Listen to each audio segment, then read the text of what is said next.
तो संविधान के इस सेशन में आज हम पढ़ेंगे संविधान की प्रस्तावना, प्रियम्बल के बारे में पढ़ेंगे।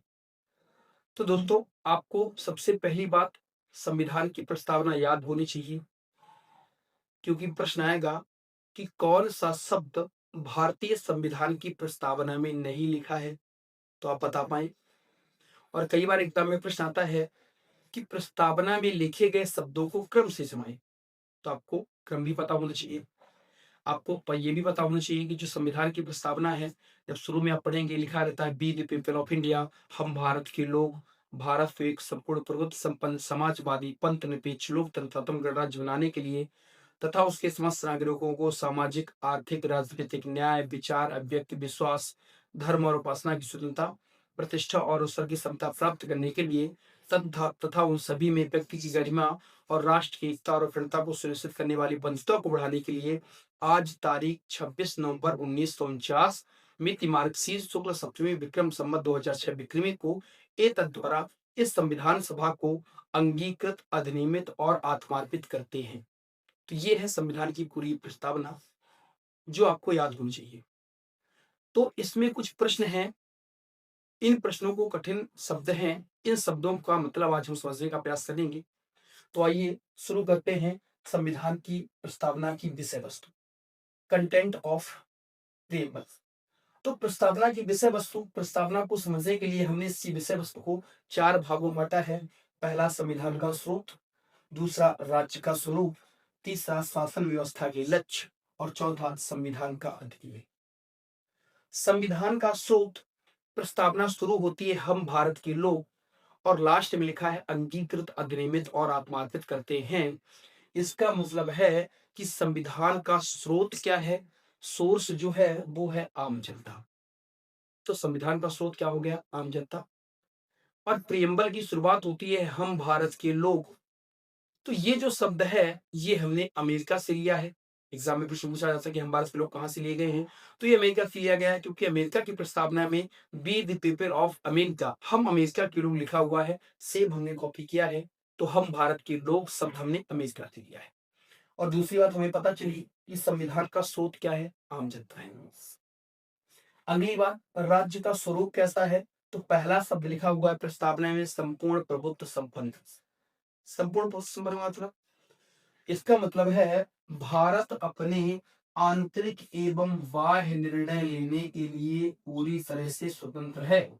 आंतरिक एवं बाह्य निर्णय लेने के लिए भारत पूरी तरह से क्या है, स्वतंत्र है। स्वतंत्र है मतलब हमें अमेरिका के साथ संधि करनी है कि नहीं करनी है, जापान के साथ समझौता करना है कि नहीं करना है, ये हम खुद तय करेंगे, हमें कोई बताएगा नहीं, क्योंकि हम कैसे राज्य है, संपूर्ण प्रभुत्व संपन्न है। तो पहला शब्द ये हुआ संपूर्ण प्रभुत्व संपन्न। दूसरा समाजवादी। समाजवादी क्या होता है, देखें, एक शब्द होता है पूंजीवाद, एक शब्द होता है पूंजीवाद और एक शब्द होता है समाजवाद। समाज, तो जो पूंजीवाद है, लेकिन आपको ये भी पता होना चाहिए कि उत्पादन के साधनों से, उत्पादन के साधन, उत्पादन के साधन मतलब मीन्स ऑफ प्रोडक्शन। पहला होता है भूमि, श्रम, पूंजी और उद्यम। 4 होते हैं उत्पादन के साधन। तो उत्पादन के साधन 4 होते हैं, भूमि श्रम पूंजी और उद्यम। और जब उत्पादन के साधनों पर निजी लोगों का अधिकार होता है, तो ये जो व्यवस्था है ये कहलाती है पूंजीवाद। और जब उत्पादन के साधनों पर सरकार का अधिकार होता है, तो ये व्यवस्था कहलाती है समाजवाद। तो हमारा भारत कैसा है, समाजवादी है।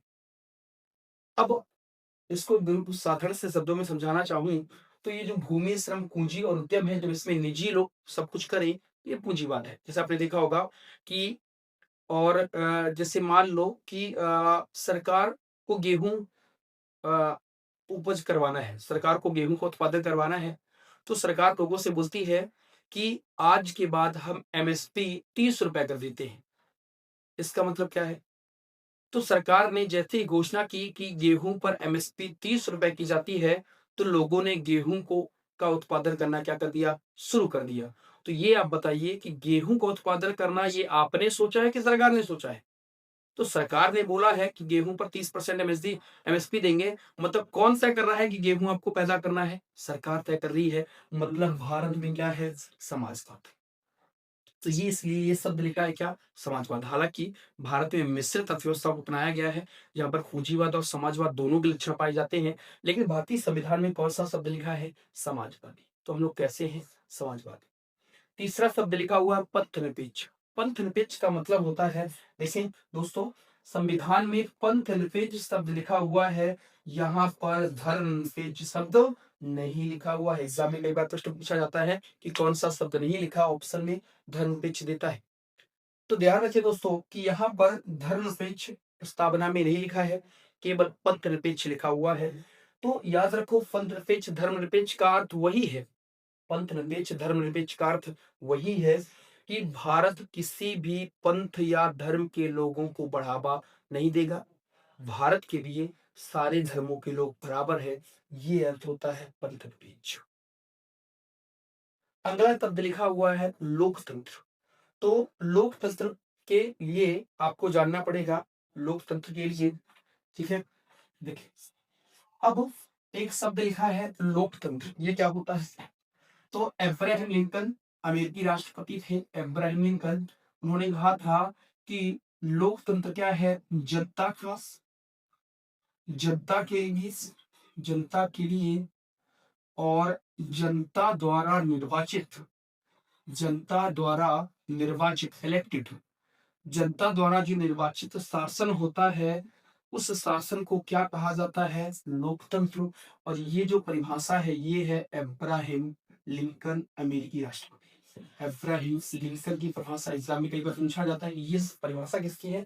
तो पहले ये परिभाषा अब्राहम लिंकन की है कि लोकतंत्र जनता का है और जनता के लिए बनाया गया है, और जनता के द्वारा ही बनाया गया शासन क्या कहलाता है, लोकतंत्र होता है।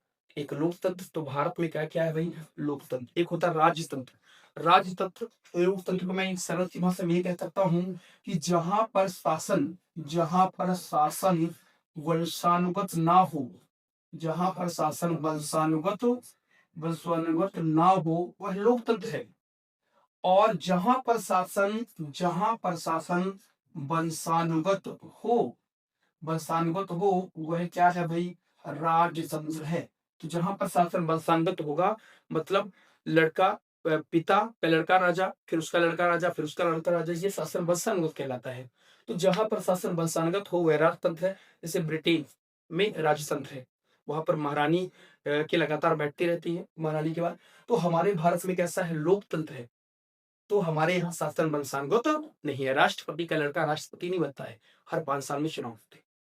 और गणराज्य का मतलब है, अगला शब्द है गणराज्य, मतलब रिपब्लिक। रिपब्लिक का मतलब वही है कि जहां का राष्ट्राध्यक्ष निर्वाचित होता है।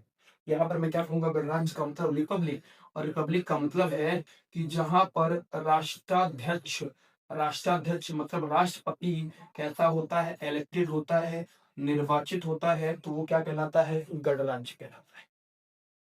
तो आपको ये सारे शब्द समझ में आ गए होंगे। अगला, शासन व्यवस्था का लक्ष्य। तो हमारा लक्ष्य है न्याय देना। और प्रश्न आएगा कि संविधान की प्रस्तावना में कितने प्रकार की न्याय का उल्लेख किया गया है? तो 3 प्रकार की न्याय का उल्लेख किया गया है। पहला सामाजिक, आर्थिक और राजनीतिक। समाज में न्याय देंगे हम लोगों को, आर्थिक पैसे का बंटवारा करेंगे तो बराबर बराबर करेंगे, और राजनीति में कोई भी व्यक्ति आ सकता है, उसको राजनीतिक न्याय। स्वतंत्रता, हम लोगों को इंडिपेंडेंस छोड़ा गया है, स्वतंत्र छोड़ा गया है। समानता, सबको क्या है, समानता का अधिकार है। आप पढ़ेंगे आर्टिकल 14, तो हमें समानता का अधिकार है।